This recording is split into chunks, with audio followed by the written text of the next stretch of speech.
The movie opens with Jake Sully narrating his modest and tranquil life as chief of the Omadakea clan and raising a family with his wife Neytiri. His family includes his sons Needium and Loeke, his daughter Tuck, his adopted daughter Kiri, born from Grace Augustine's comatose Gnostic's avatar, and a human boy named Spider, the offspring of Miles Quaritch, who was born on Pandora but was unable to be brought to Earth in cryostat. While Neytiri distrusts Spider because of his human origins, Jake can embrace Spider as his adoptive son. Spider, with whom Kiri has a close relationship, is among the kids who socialize and mix well. Spider is more drawn to Gnostic's culture and traditions than his human background.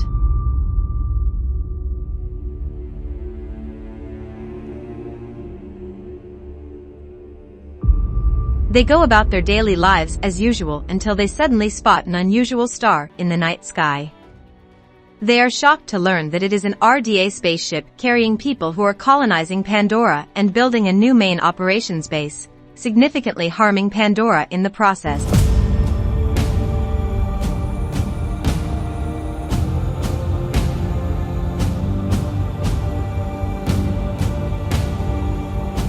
Colonel Quaritch, who has been cloned into a Gnostic's body and has had his memories from before his death uploaded, is one of the newcomers in the ship.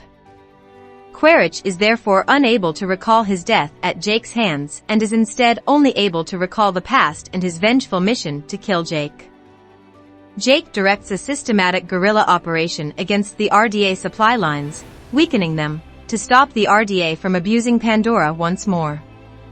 Loeke, who disobeys Needium and is anxious to demonstrate his prowess as a Gnostic's warrior, tries to aid Jake in fight during one of the operations but is injured.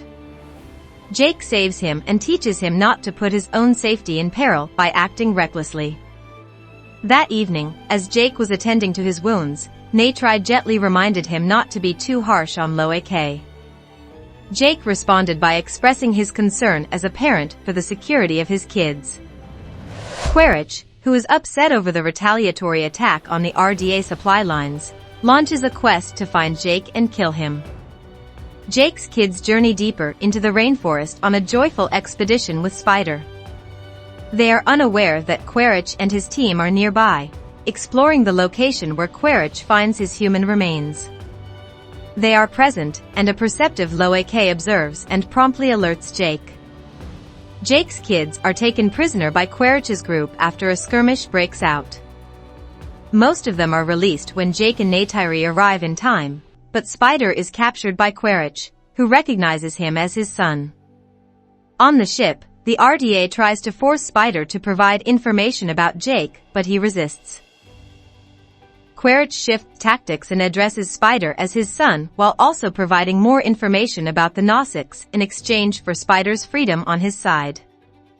Despite being uncooperative and oblivious to Quaritch's true objective, Quaritch learns about Gnostics culture from Spider. Quaritch also had success taming an Ikran flying monster to use as his vehicle. Jake persuades a reluctant Neytiri and his family to disassociate themselves from the Omadakea clan and relocate to the eastern seaboard of Metcaina, a coral reef island whose clan and way of life are tailored to Pandora's aquatic habitat, in order to protect their safety from the threat that Spider's knowledge of their whereabouts poses, as well as to prevent another catastrophe. Jake abdicates as chieftain to his successor and departs for Metcaina with his family.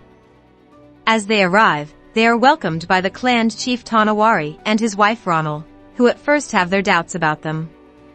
Jake, though, explains their predicament, and it is decided to let them stay and provide shelter.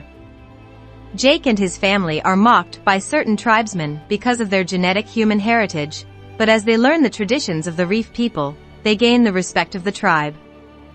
As Loeke makes friends with Syria, the daughter of clan leader Tanawari and his wife Ronal, Kiri is fascinated with the underwater life of Metcaina and forms a spiritual relationship with the sea and its species. In the process of adjusting to their new surroundings, Loeke fights with Syria's brother Aonung after the latter makes a harsh remark about Kiri and him because of their mixed human ancestry. Jacob corrects his son's behavior. Loeke returns to apologize to Aonung and his pals on Jake's persuasion. However, they seduce him into traveling into the Akula's domain, a hazardous sea predator, and abandon him there as payback.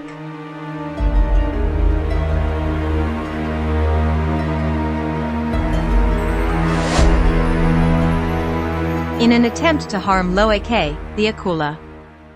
But Payakan, a tulkun, a peaceful and intelligent type of cetacean, whom the Metkayina regard as their spiritual family, saves Loeke and becomes his companion. By signing, Loeke is able to communicate with Payakan and takes out from the beast's right fin an old harpoon head. Following his return to Metkayina, Chief Tanawari requests that Aonung apologize to Loeke for misleading him. However, Loeke accepts responsibility for his actions, earning Aonung's friendship. Also, he is informed that Payakan is an outcast within his species. Upon visiting an offshoot of the Tree of Souls to meet her mother, Kiri links with it but experiences a terrible seizure. Ronald heals her, but when Jake asks Norm Spellman and Max Patel for assistance, Quaritch is able to locate them in the Reef People's home archipelago.